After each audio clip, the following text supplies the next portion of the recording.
I'm just the advisor here. Well, we were talking about actually having it in the city, not at the corner. Brilliant idea. But I don't know. So it's the bee baseball disk.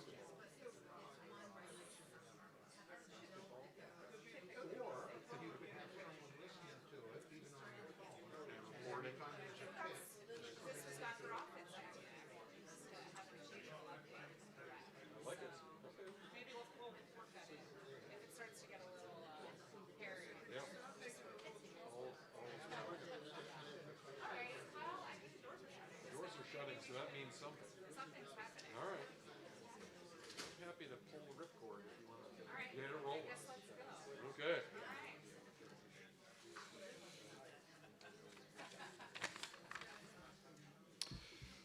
Shall we call the evening to order, I suppose? I would love to welcome you all here this evening. I'm Scott Stevenson, President and CEO of the Museum of the American Revolution. How many of you are visiting this august institution for the first time this evening? All right, still that proportion is shrinking as time goes on. We've only been open 9 years, so I can understand why it's taken you a little time to get here. I hope you had a chance to check out the Declarations Journey, an exhibition that we are marking the nation's 250th anniversary with, in partnership with our good friends at the American Philosophical Society, who have another excellent exhibition called These Truths that's over at the APS Museum. The Museum of the American Revolution, as you may know, is Philadelphia's youngest, newest, audacious upstart in the cultural landscape here. We're very happy to be joined with Philadelphia's oldest and most venerable cultural institution, the American Philosophical Society, founded in 1743 by, among other luminaries, Benjamin Franklin himself. So thanks for all of you being here this evening, and I hope you won't be strangers and that you'll come back and spend some time in the Declarations Journey, which has some really great treasures from around the globe, exploring the 250-year global impact of Philadelphia's greatest export, not the cheesesteak, the Declaration of Independence. But I'm not why you came here this evening, so I'm actually going to turn the reins over, the speaking baton, to my good friend and colleague, Dr. Adriana Link, who is the curator of science. History of science. She always blinds me with science. She blinded me with science. Ooh, ooh, ooh. Are we doing this? I'm ready. All right, let's go. I'm just going to stand here till you Okay. knock me out. Knock me out. Are we doing So a tag team? we might. All All right. right. Please welcome Adriana. Thank you so much, everyone, for being here this evening. I hear that there's a basketball draft. Is that what's happening? Yeah, small thing, NBA. Okay. Well, thanks so much for coming here, and thanks so much to Scott and the staff at the Museum of the American Revolution for hosting us this evening. As Scott mentioned, my name is Adriana Link. I'm the curator of history of science down the street at the American Philosophical Society. So I'm going to do the same thing. How many folks here have been to the APS before? Oh, wow. Okay, great. Pretty full room. So you probably don't need the full spiel that we usually do, but maybe for the folks online, I will just remind you all that the APS was founded by Benjamin Franklin in 1743 for the promotion of useful knowledge, which is a mission that we continue to this day in a number of different ways. So we are a membership organization. We elect members every year for achievements across the arts and sciences. We have the APS Press. We publish a number of journals and monographs every year. We are the longest continually operating press in the United States, so we're told. We also promote useful knowledge through our grants and fellowships. We offer over $1.5 million in research support a year, again, across the arts and sciences. And we have a research library, which is the home for the Center for the History of Science, which holds over 14 million pages of manuscripts, audiovisual materials, printed materials. Really, I say to people, if you're interested in questions and want to do research, we probably have something for you, so please come visit us. And of course, we also have a museum museum. So if you haven't yet come to visit these truths, the Declarations of Independence, please do so. It's really quite a spectacular show, and a really nice complement to the exhibit here at the Museum of the American Revolution. And finally, we do offer quite a robust slate of public and educational and other programs. So if you're not already getting all of our emails about what's happening at the APS, please do visit our website and sign up so you can get all of our news. Okay, so this evening's program that you're all here for is part of an ongoing program series that is managed by the Society Center for the History of Science. And this project is intended to highlight the contributions of lesser-known scientists and physicians who were active during the Revolutionary era as part of the larger slate of programs leading up to America's 250th anniversary, which is now under 2 weeks away, which is crazy to think that we have finally gotten to this moment. The project, seen here, America's Scientific Revolutionaries, has been generously supported by the Richard Lounsbury Foundation and has really provided an exciting framework for thinking about these evergreen questions about the relationship between science and society. And it is with that anniversary, now less than 2 weeks away, that it seems especially appropriate that this evening's conversation focuses on Benjamin Rush, who was himself a signer of the Declaration of Independence, as well as Surgeon General from the Continental Army during the Revolutionary War. So, as a champion of both the political and physical health of the new nation, Rush has been remembered in a lot of different ways. He's been remembered as a brave reformer, a hero of American medicine, and also an advocate for some more questionable and extreme practices, bloodletting being among them. Many of the folks here are likely also familiar with Rush and his role in the 1793 yellow fever epidemic. Any hands here? Yellow fever? Yeah, okay. So Rush was one of the few folks who stayed, as many in Philadelphia were becoming sick with this unknown disease. A lot of people were dying. A lot of people fled. Rush stayed. Rush stayed and treated patients, even not knowing, even getting sick himself with the disease. A lot of people also have highlighted Rush's humanitarian efforts. He was an abolitionist. He was a proponent for prison reform, a supporter for women's education. So we'll leave it that, we'll just let it say that Rush was complex, and we can talk about it more this evening. So to help reflect on some of these complexities and why they continue to matter for what's happening in science and medicine today, I'm beyond delighted to introduce this evening's discussant, Dr. Paul Offit. Dr. Offit is the Maurice R. Hilleman Professor of Vaccinology, Professor of Pediatrics at the Perelman School of Medicine and at the University of Pennsylvania, and the Director of the Vaccine Education Center at the Children's Hospital of Philadelphia. He's a specialist in infectious diseases with deep expertise on immunology, virology, and vaccines, and co-inventor of Rototec vaccine, which is still used to protect children against the rotavirus infection.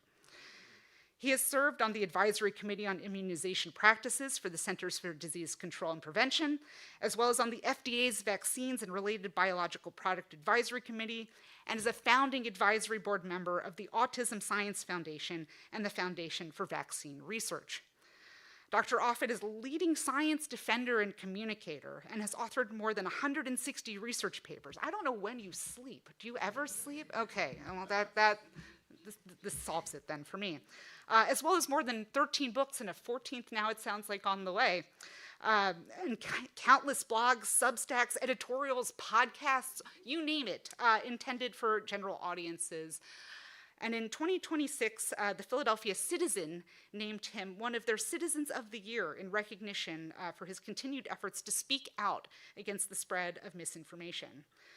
As I've mentioned, he holds dozens of affiliations, and I won't go into detail, and is also a member of the American Philosophical Society. So with that, I will invite Dr. Offit to join me on stage.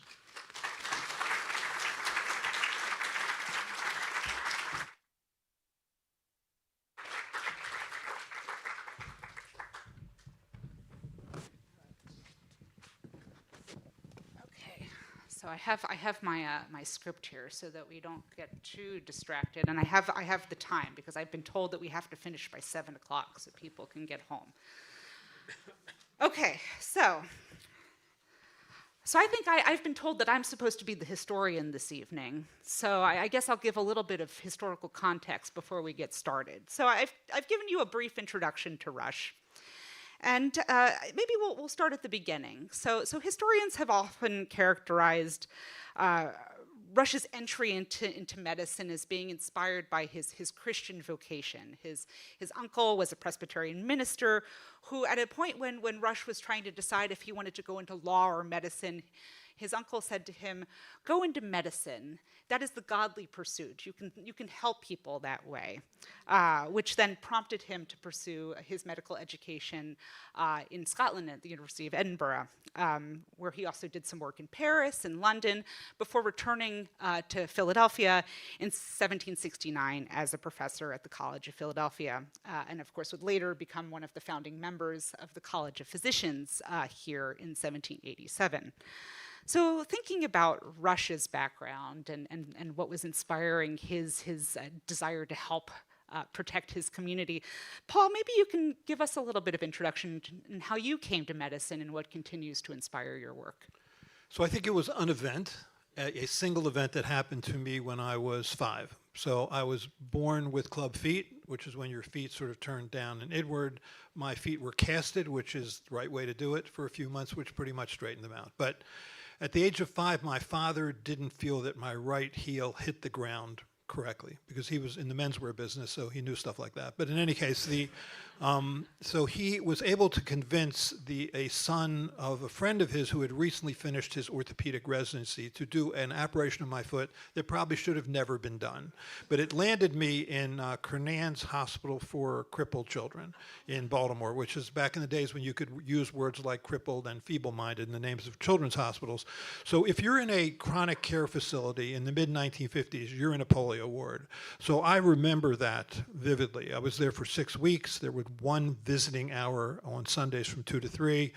My mother was ill with a complication of pregnancy with my brother. My father was a traveling salesman, so didn't actually ever come. But it was hell. I mean, I remember children in iron lungs. I remember the so-called Sister Kenny hot pack treatments where children would be exposed to these incredibly hot packs on withered arms and legs to try and restore function. I remember their screaming, and it scarred me. I really do think that event scarred me, and I think the scars of our childhood invariably become the passions of our adulthood. And I think when I see children in the hospital, especially when those hospitalizations can be prevented with vaccines, I think I see myself in that. And that's where I think the passion comes from and why I'm perfectly happy to continue to rail against Robert F. Kennedy Jr. every chance I get.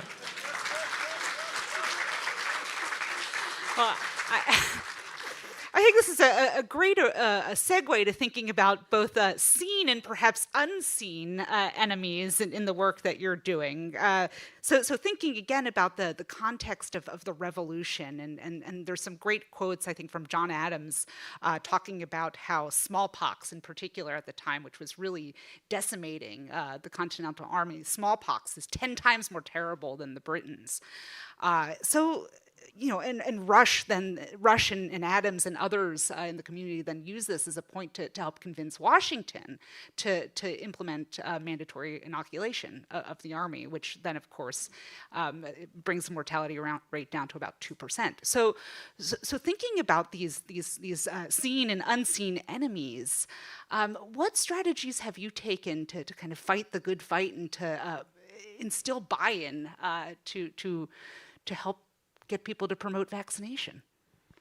Well, so let me put this in perspective. So my parents were children of the 20s.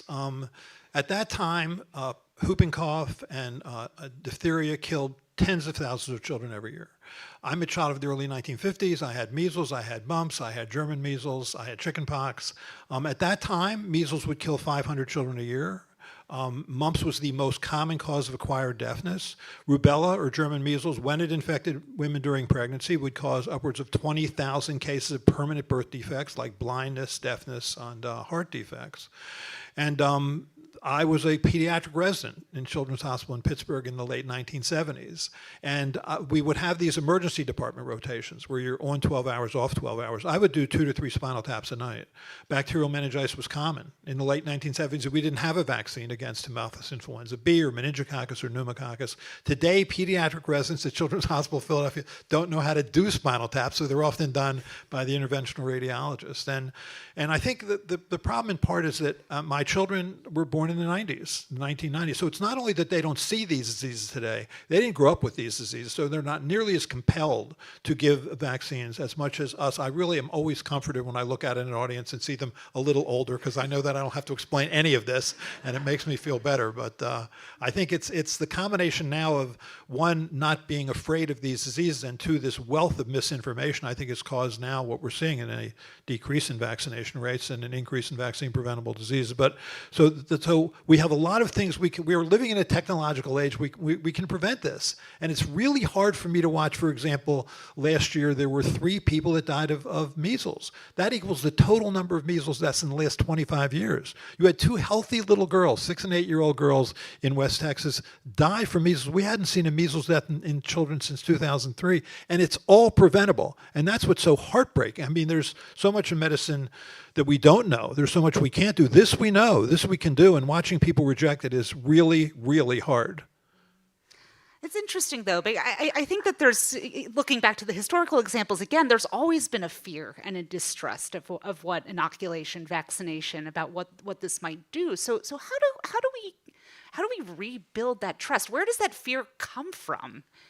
Right, so since the beginning, I mean, since the smallpox vaccine, which was introduced by Edward Jenner in the late 1700s, there was which was basically made by taking cowpox, which is a related pox virus, which is antigenically or immunologically similar to human smallpox, but doesn't cause the disease of human smallpox. So that was it. It was cowpox to prevent human smallpox. But there was a picture by James Gilray in 1804, you probably remember this, where you see it sort of disinterested Edward Jenner holding this lancet, and around him are all these people who are fearful, and they're fearful because they're developing snouts and tails and floppy ears.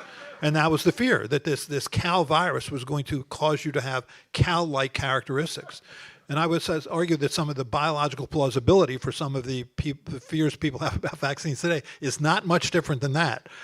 So I think that's always what you're up against. And so this is the key question. I mean, so you're now seeing more measles deaths in this country, more whooping cough deaths, more influenza deaths in children that we've seen in years, in some cases decades. And so how do you convince people? There's 2 possibilities. Either one, you just do the best you can to get good information out there, to compel people about the importance of these vaccines and about the serious nature of these diseases. So that's it, reason. You use reason and compel people with reason.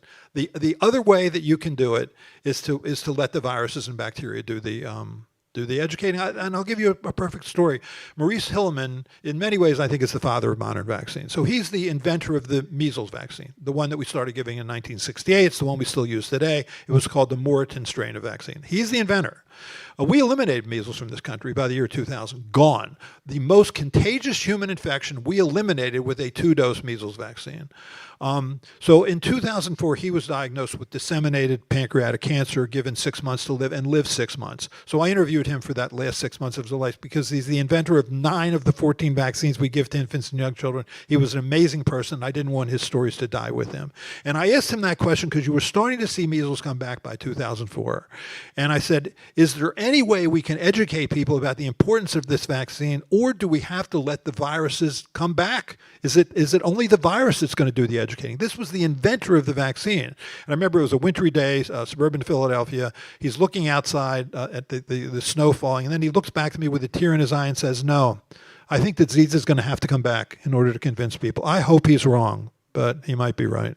Because when you see, for example, the CDC reports 2,500 cases or 3,000 cases last year, another 2,000 cases of measles this year, that is a vast underestimate of the actual number of cases. That's confirmed cases. Many people don't go to the doctor when they have measles, so I think the numbers could be as high as 15 or 20,000, really.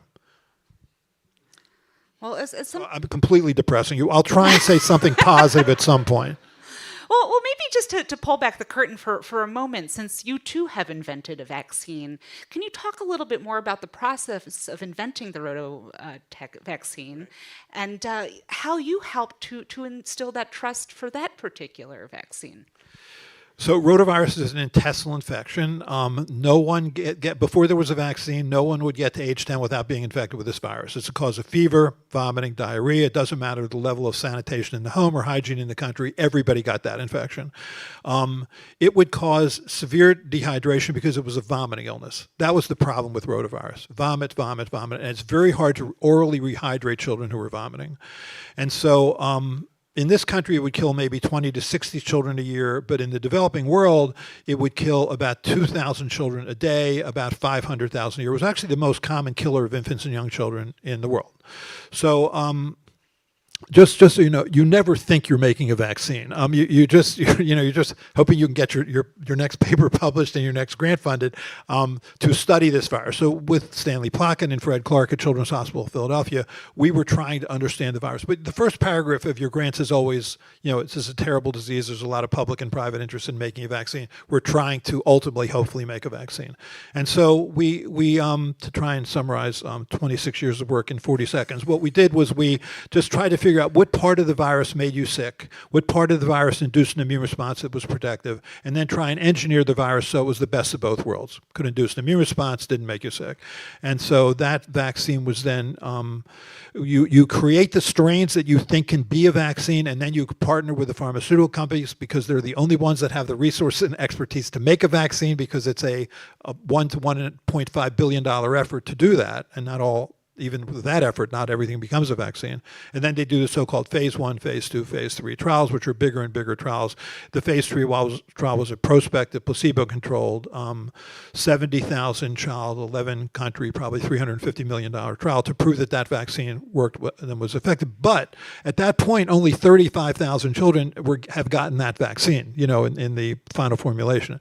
And it's like, when the gods are angry, they grant you your wish. So now this vaccine was a licensed and recommended product. Now it's going to be given not to 35,000 children, but to hundreds of millions of children, and you just wait, hoping that there's something that you didn't know about that then comes up, and that fortunately didn't happen with this vaccine. But it's always sort of that fear that you have that that you may find out something that you didn't know about. So, for example, the Johnson & Johnson COVID vaccine, which came out in February of 2021.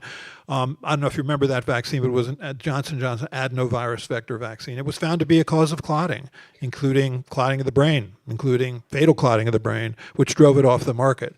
You didn't know that from that 40,000 person trial because it was occurring in 1 in 250,000 people. Fortunately, there are systems in place to find these rare events, but that's difficult because people think, when that vaccine was driven off the market, these people don't know what they're doing. And I was on the FDA Vaccine Advisory Committee that recommended approving that vaccine, but there are systems in place to pick these things up, and it's always the fight, that to try and explain to people that science is open-minded, that it's self-correcting, that you learn as you go. But people would like to believe you know everything you need to know, whereas really you just want to make sure that you know enough to be able to say that to move forward. So that's always the fight. Yeah, so clearly there's a lot of thought that goes into not only the production, but also the information and how the information is shared, which is really the work that you're right. And the rototech vaccine, by the way, is estimated to save about 165,000 lives a year. So what Stanley Plotkin and Fred Clark and I were able to do at Children's Hospital of Philadelphia was a good thing. Even though I get a lot of hate mail, it was a good thing. Although it sounds like these days it's less of the clinical work and more of the fighting, the dissemination work. With the anti-vaccine, but I mean, Jonas Salk, gets a ticker tape parade for making the polio vaccine. I'm just happy to go through a month without getting a death threat. So, I think it's a different time. Well, maybe you can talk to us a little bit about some of the recent initiatives that you're doing at CHOP and the Vaccine Education Center. What's up on the docket these days, other than the obvious? Right. So I think what's happened is we've become more important than I would sort of ever hoped, to be honest with you. I mean, you have, when Robert F. Kennedy Jr. became Secretary of Health and Human Services in February 2025, he basically fired the Advisory Committee for Immunization Practices, which is really the one-stop shop for where everybody looked for vaccine recommendations. He then, this was in June of 2025. Then 2 days later, he replaced them with his kind of people like him who had an anti-vaccine, anti-science bias, and they proceeded to make a number of outlandish recommendations. Fortunately, the American Academy of Pediatrics, in concert with 4 other scientific and medical organizations, sued him and sued the Department of Health and Human Services for basically what was terrible advice. And so that decision came to Brian Murphy, who was a federal judge in Boston, who basically just said this committee has to be disbanded. They're not an expert committee. So we don't have an advisory committee for immunization practices now, which is why groups like us, the Vaccine Education Center, can provide good, reliable, up-to-date, science-driven information. But it's become more difficult. We used to look just to the ACIP, Advisory Committee for Immunization Practices, and just to the CDC to get advice. And now it's more fragmented. You look to the American Academy of Pediatrics and to us and others for advice about pediatric recommendations. You look to the American College of Obstetrics and Gynecology for recommendations for pregnant women. You look to the Infectious Disease Society of America for vaccines for adults. So it's gotten fragmented. States and state coalitions have formed their own expert advisory committees, but RFK Jr. has made public health much more chaotic, and I think for that reason, people, so for example, we don't have actually a commissioner of the Food and Drug Administration right now. We don't have a director of the Centers for Disease Control and Prevention. We don't have a Surgeon General. We don't have an advisory committee for immunization practices. I mean, so chaos, and with chaos is confusion, and that's the goal. That is his goal. Well, and I'm sure with the media and social media in particular, and also AI creating content, that's not helping the situation either. So not only are you combating false information that's coming from the administration, you're combating straight out lies that are hallucinated by machines too. Right, and if you look at sort of the major anti-vaccine groups like the Informed Consent Action Network or Children's Health Defense, they get tens of millions of dollars in support every year. I mean, there's one lawyer named Aaron Siri who works for the Informed Consent Action Network who makes $6 million a year to get anti-vaccine information out there. The misinformation business is much better than the information business. Really, if you're thinking of which to go into the misinformation business. It's much better. So that's what you're up against.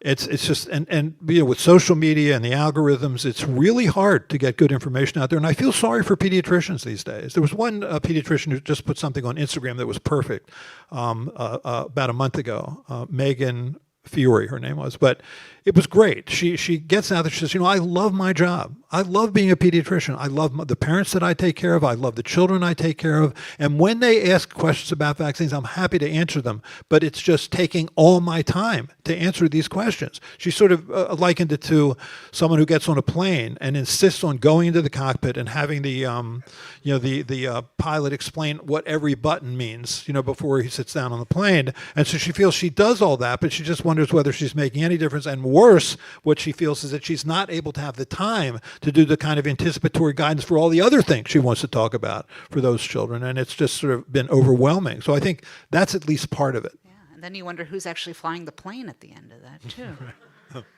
Well, this seems like a good time to maybe return to Rush for a moment. And part of the ongoing work on this project, in preparing for this, I've been learning more about Rush and his integrated system and his approach to both medicine and to politics. And anybody who knows anything about Rush has learned that he was very much involved in conversations that were going on about framing the Declaration and also about what that meant for the health of the nation. It's kind of a one-to-one conversation. So in one of his publications from 1787, he offers the following. I'm going to read a quote. It's short, I promise, about capital punishment. And he says, "Truth is a unit. It is the same thing in war, philosophy, medicine, morals, religion, and government, and in proportion as we arrive at it in one science, and we shall discover it in the others." And this seems to be really at the key of a lot of the Enlightenment ideals that were being generated by places like the American Philosophical Society, and one that continues to sit at the heart of the mission of the APS. So to what extent do you see similar kinds of debate happening now? I mean, it seems that medicine has learned to react and to pivot to conversations and lessons coming out of politics and social movements, but do you see the inverse happening? Yes. Here's what I think we can do better at, is that what I went through with you with sort of the numbers of measles cases or mumps cases or rubella cases, those are just numbers, and numbers can be numbing. As Stalin said, because you should always quote Stalin really every chance you get. Like one death is a tragedy and 1 million deaths is a statistic. And I think that's true. And I think what we can do a much better job of here is making people feel what's going on. And I don't think we are doing that as well as we can. What does it feel like for these little kids, these 6 and 8 year olds, to go into the hospital and essentially suffocate from measles pneumonia? What does that feel like? And I'll give you an example. There's a woman named Alyssa Kanowitz from the Amanda Kanowitz Foundation. And if you hear her speak, she gets up in front of an audience and she shows videos of her attractive, healthy little 4-year-old girl interacting with family and friends and relatives. And then she tells the story of what it felt like for her child to die of influenza. It like falling off a cliff in slow motion. I don't think anybody in that audience, because I had to follow her once in speaking, was not crying. I mean, and that's what we need to do. We need to feel this. And it's very hard to get these parents to tell these stories, because the worst thing that can happen to you as a parent is to lose a child. The only thing worse than that is that you might have had something to do with it, that you could have prevented it. And that's why it's very hard to get these parents to talk. And I'll give you a specific example from Children's Hospital Philadelphia. Was in 2009 during the swine flu pandemic, there was a mom of 4 children, and she vaccinated 3 of them. She didn't vaccinate the 4th because she thought he was vulnerable and that he may not do well with that vaccine. So he gets flu. He comes into the hospital. He's in the emergency department on face mask oxygen. Then he goes up to the floor, and he's on continued positive airway pressure. Then he goes up to the intensive care unit, and he's on a ventilator. Then he's on an oscillator. Then he's on a heart-lung machine, and he lives, but barely. And because he experienced bouts of low oxygen in his bloodstream, he had some brain damage when it was all said and done. He lived, but he had residual brain damage. When it was over, I asked her how she would describe what had happened to her, to friends or family. And she said, "I am glad I didn't vaccinate him. If I had vaccinated him, this would have been much worse."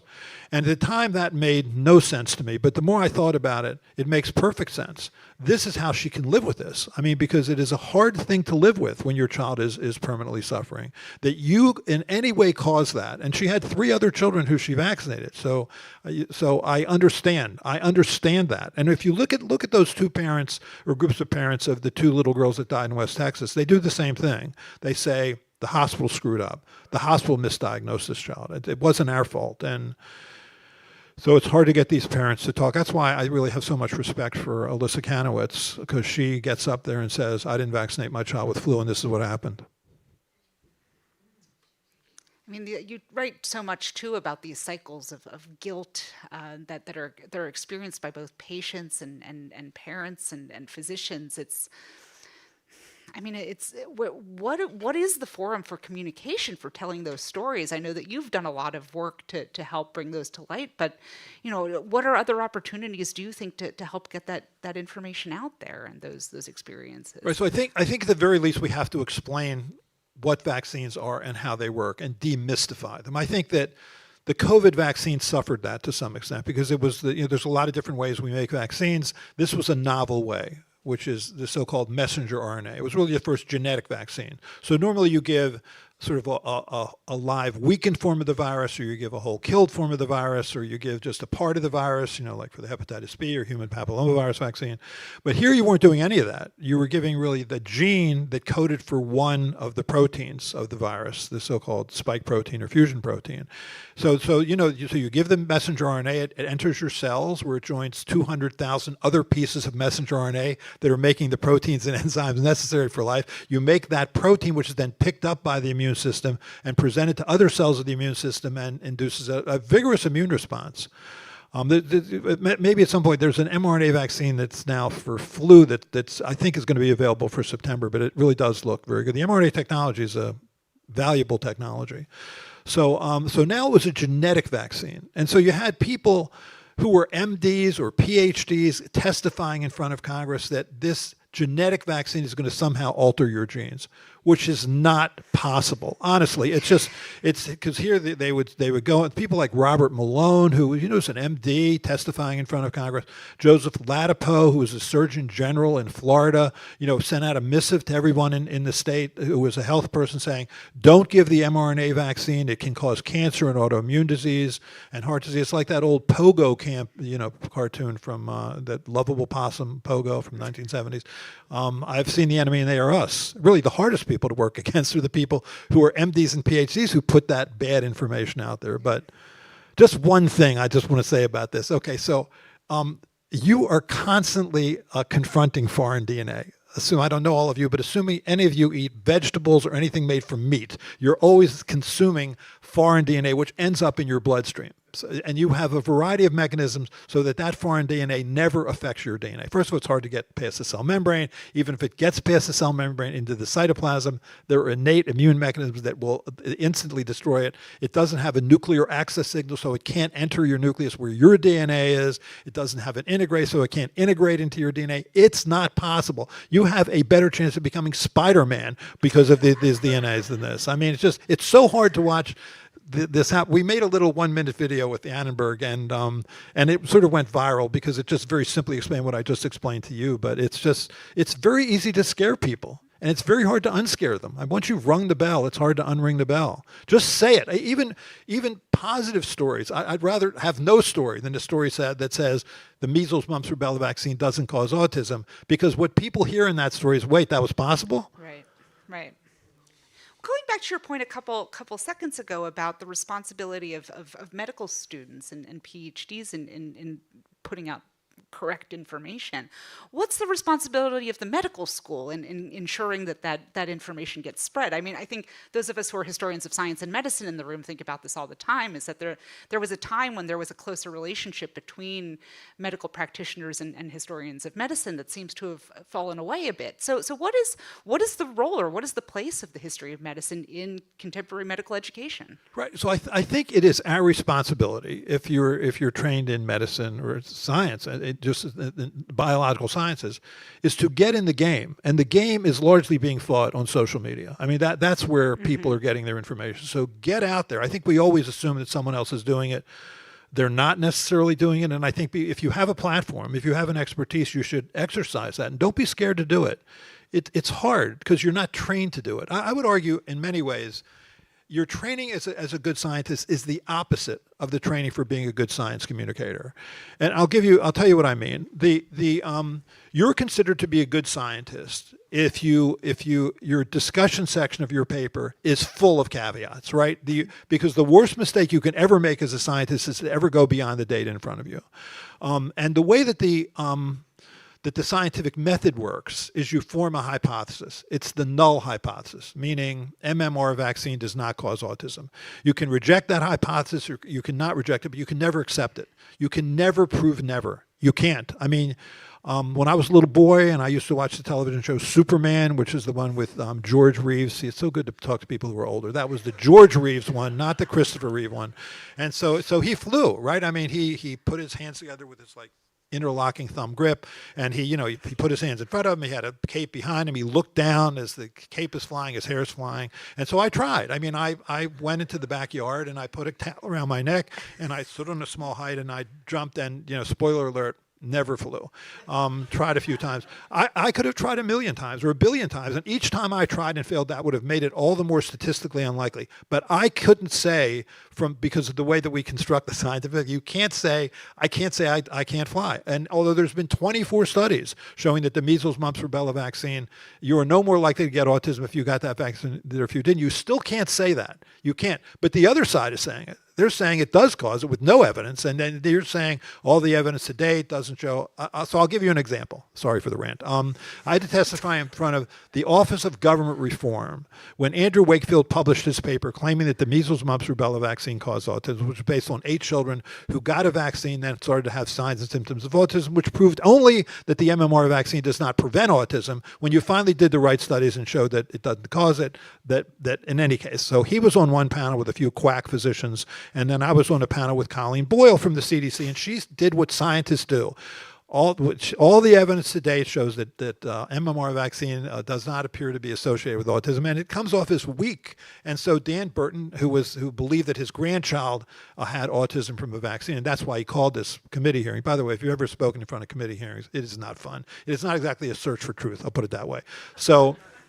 He gets angry at her. He says, "So you can't tell me it doesn't cause it, do you? You can't do it, because you've got an out in the back of this thing." That's what he said, and it's hard. I mean, it's hard to come off as anything other than far too introspective and sort of kind of being unwilling to make any sort of definitive statements, because you can't make a definitive statement. I can't prove I can't fly, but I can't fly, and MMR doesn't cause autism. So I want to make sure that we have plenty of time for questions, because I'm sure that this crowd has many. But maybe I'll ask one more question, and then we'll open it up. And reflecting on this conversation and thinking about, there's individual responsibilities. There's the responsibility from education. There's the responsibility of doctors. There's a lot of people who have obligations in this conversation to make sure that vaccines work, and that the information gets out there as it should, and that people are protected. And it strikes me that one of the big takeaways from thinking about Rush and the history of yellow fever is the role of community in helping to clean up the dead from the streets, to care for the sick. So what do we make of this tension between this kind of feel for individual rights, individual freedoms, and making decision, and really the efficacy of public health being rooted in community buy-in? What do we do with this? Right, and that's the current tension. Yeah. The current tension is medical freedom on the one hand and public health on the other. Because public health, you make a recommendation for communities and all benefit. With medical freedom, you say, I'm going to do what I want to do, independent of how it affects the person next to me. I mean, it's... if you choose not to get a COVID vaccine, you're making a choice not only for yourself, but for the person next to you. It's a contagious disease. If you choose not to get if you step on a rusty nail, you choose not to get a tetanus vaccine, you get tetanus, no one's going to get tetanus from you. It's not a contagious disease. But these are contagious diseases, so you're making decisions for other people. And there are people in this country who can't be vaccinated. There's tens of millions of people who, because they're getting cancer chemotherapy, or they're getting immune suppressive therapy for their autoimmune diseases, they can't be vaccinated. They depend on those around them to protect them. I mean, I'll give you a specific example. There was an outbreak in the Netherlands in early 1990s of measles. You were best off, obviously, you were vaccinated, living in a highly vaccinated community. You were actually less likely to get measles if you were unvaccinated, living in a highly vaccinated community, than if you were vaccinated, living in an unvaccinated, highly unvaccinated community, because you're more likely to be exposed, and no vaccine is 100% effective. There's one particular example that I like. There was a measles outbreak in California in 2000. Sorry for the rant. It's just this stuff really gets me. But there was a measles outbreak in 2014, 2015. It started in sort of a left-leaning community in near Disneyland. It spread to 25 other states and involved maybe 300 people. But there was a state senator named Richard Pan who wanted to introduce a bill called Senate Bill 277 to eliminate the philosophical exemption to vaccines in California, which didn't have a religious exemption. So therefore, they would only have medical exemptions. So the anti-vaccine people were there in force. They were angry. They don't like, this is the thing they like the least, which is the notion that they are in any way mandated to get a vaccine. So there was a little boy who showed up, who they brought to those hearings, who was great. You can still see him on YouTube, actually. His name was Luke Crowett. And he stood up. He was little, so they had to sort of put him on a chair so he could reach the microphone. But he said, "My name is Luke. I have leukemia. I can't be vaccinated. I depend on you to protect me." And then he looked right at the anti-vaccine activists and he said, "Don't I count?" And that's it. It's this sort of medical freedom versus don't I count. There's a movie called The Polio Crusade by Sarah Cult Productions out of Boston. Watch that movie. If you listen to those voices back there in the 1950s, there was a tremendous sense of community.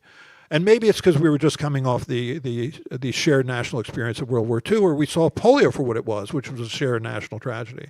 But people cared about their neighbor. That's what I cried when I watched this movie, just listening to those voices back there in the 1950s. You think my polio was bad? You should have seen what happened to Joe over here. And that is not now. Now it's this, I'm going to do what I want, to hell with my neighbor. So I think we'll take some questions, and I think we have a microphone, and I can speak up. well, I think we have folks online too. So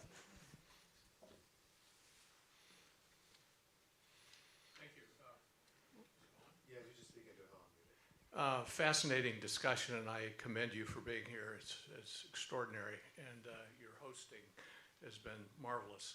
My question relates to increasing amount of discussion, even arguably evidence of aliens encounters with the population.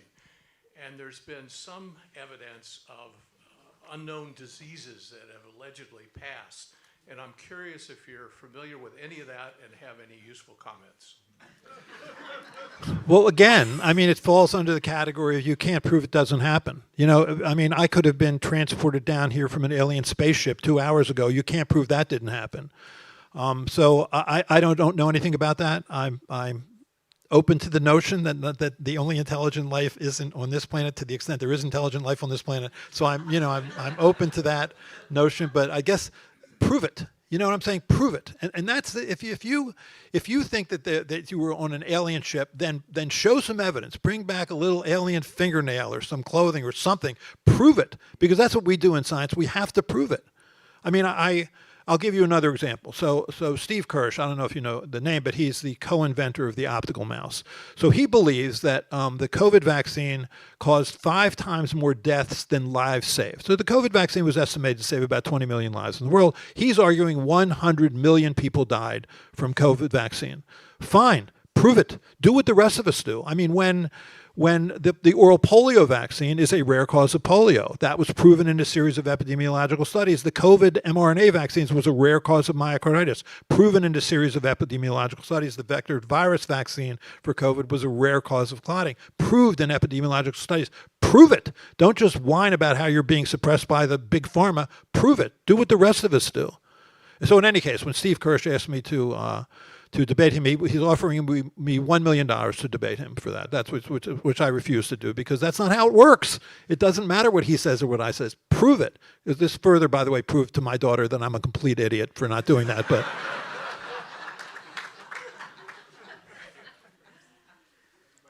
Yeah. Thank you. It's on. I'd like to get back to Benjamin Rush. Benjamin Rush promoted bad medicine and killed a lot of people in the city of Philadelphia by promoting bleeding as a cure for yellow fever. And then somebody accused him of lying about that, and he sued them for defamation, and he won in court. So here you have an American medical hero who is making his name in American history by killing people on bad medicine. How does that... that's her question. Would somebody talk about that in conjunction with what we're seeing 250 years later in the United States? So I could take part of that question. So I'll say that I am not an expert on Benjamin Rush. I'll be clear here, and there's others in this room who I think could speak to this as well. But what I will say, having read the work of other folks, including Richard Shryock, who was a historian of medicine, who was the librarian of the APS in the 1950s, is that I think people often forget that Rush was working with the tools that he knew at the time. And I'm not saying that the deaths were good at all, and that the decisions were good at all, but he was working with the toolkits that he knew. And I think that because of and maybe you can weigh on this too, you know, what's worse, decision or indecision? And I don't know if, I'm not again justifying Rush's actions at all, but it's I think history, this is why history is complicated and why history of medicine matters, is that there's people who are going to continue to reflect on this episode and ask that question of, well, would I have made a different choice given that scenario and given the toolkit that I had at the time? I don't know. I'm not Benjamin Rush, and I can't answer that. But I mean, how does that kind of decision-making factor in today? You've made plenty of choices based on information that you only had part of. It seems to me that reality in the medical community it still exists. Yeah, I mean, so here's what I would say. I mean, I remember when I was a pediatric resident, I was taught that babies, after they fed, should lie on their stomach, That was a bad idea. I mean, that actually was associated with an increase of sudden infant death syndrome. And then in the early 1990s, this was after I trained, there was the American Academy of Pediatrics Back to Sleep program, put children on their back. So what I was taught was wrong. Similarly, when children had febrile seizures back when I trained, they were often treated for years with phenobarbital, which was a terrible idea. I think what I would argue for Benjamin Rush is when it became clear that bloodletting not only didn't work, but was putting people in a worse position, that should have been enough. I mean, you learn as you go, but you have to be open to the notion that you're wrong.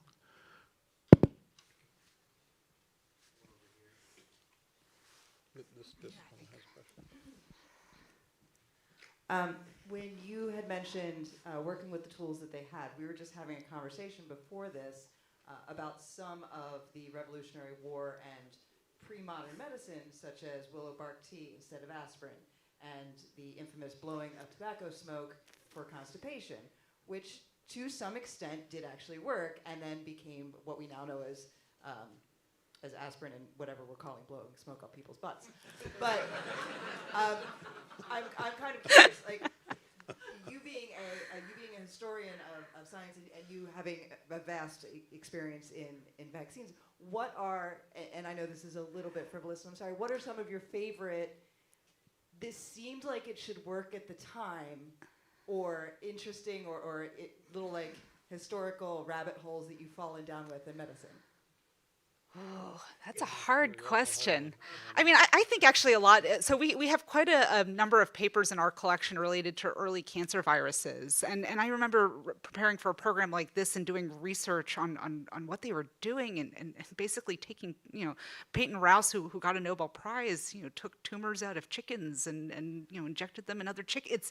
And it worked. So, that process, it's, you read it now and you think, wow, that was a wild, how did they even think to do that? But it worked. And I think that goes into this kind of trial and error conversation that we've been having, is that we know more now than we did 10 years ago. I mean, you've written about this a lot too, about how quick we were able to create the vaccines for COVID. It's so every decade, every century, every couple days, I think we advance our knowledge. So, it may seem wild and crazy at the time, but it's getting us to where we are now. And please, Dr. First of all, that is a great question. It is a great and I wish it is. I had something that I really was sure it was going to work and then it didn't. But the only thing I want to sort of argue against, which may seem contrary, is that I don't think the COVID vaccine was made quickly, and here's why I say that. First of all, there were three heroes to the COVID mRNA vaccine. The first was Drew Weissman and Katie Carrico, who met in 1997 and started to work on mRNA as a platform for vaccines. So almost 30 years, earlier. And then Barney Graham, who never got the credit he deserved. So Barney Graham was at National Institutes of Health when SARS-1 raised its head in 2002, 2003. He started working on a SARS-1 vaccine. Remember, the COVID is SARS-CoV-2. So he started working on a SARS-1 vaccine. SARS-1 never really came into this country. But we learned a lot in that 20 years that he was working on a SARS-1 mRNA vaccine. We learned a lot. And then lastly was the Operation Warp Speed, where basically the Trump administration gave basically $11 billion to six companies to win one race, and it took the risk out of it for those companies. I think that.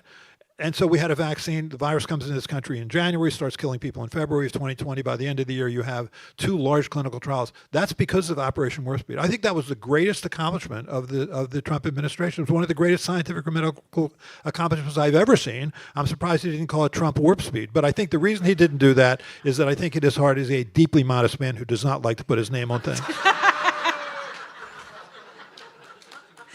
I could be wrong. I think we have time for one more audience question. Sure. Yeah, I have a question about what do you think, or how can we prevent cases like what happened with Purdue Pharma, for instance, where greed sometimes get into the way of institutional processes and undermine the institutions like the CDC, or undermine even the pharmaceutical companies ultimately. That and sort of create this mistrust against these pharmaceutical companies. And it wasn't just the company. I agree. I mean, I mean, reading books like Dreamland and others certainly there's another one, Empire of Pain, right? Emperor of Pain, was that it? Yeah. So the Sackler, Purdue Pharma, the Sackler company's Purdue Pharma was egregious in terms of how they acted. But they weren't the only ones with dirty hands. I mean, I think the FDA had dirty hands in this, and that they were way too quick to not put the kinds of warnings on that product that they should have. And you could argue that Russell Portnoy, who was at Albert Einstein Hospital. So he published a paper in the New England Journal of Medicine, which was a study, quote unquote, of 38 people who were given opioids like OxyContin. And he concluded that this was a safe product, that it would not cause addiction. That was his conclusion. Okay, he was a well-recognized pain expert. He had published chapters in 15 books. He'd published 40 papers. So he was believable. And he published that paper in the New England Journal of Medicine, which was peer-reviewed and was dead wrong. And then, years later, you have Jane Ballantyne showing it was highly addictive. And, by that point, thousands of people, tens of thousands of people had lost their lives to that addiction. So it happened at the level of the academia, at the level of FDA regulation, and then also the company took advantage of all that. It was an awful affair. Hopefully we'll learn from it. I hope we learn from it. There's two possibilities. Either those who don't learn from history are condemned to repeat it, or the Hegel notion that one thing we learn about history is we never learn from history. Well, maybe then I'll ask you one last question, and that's given Russia's complicated legacy and for the points that folks have pointed out this evening, if you could go back and give Russia a piece of advice or perhaps a warning, what might you tell him? Give up the bloodletting. That would be. All right. Well, with that, I think I invite you all to join me in thanking Dr. Offit for this really fantastic conversation. Thank you.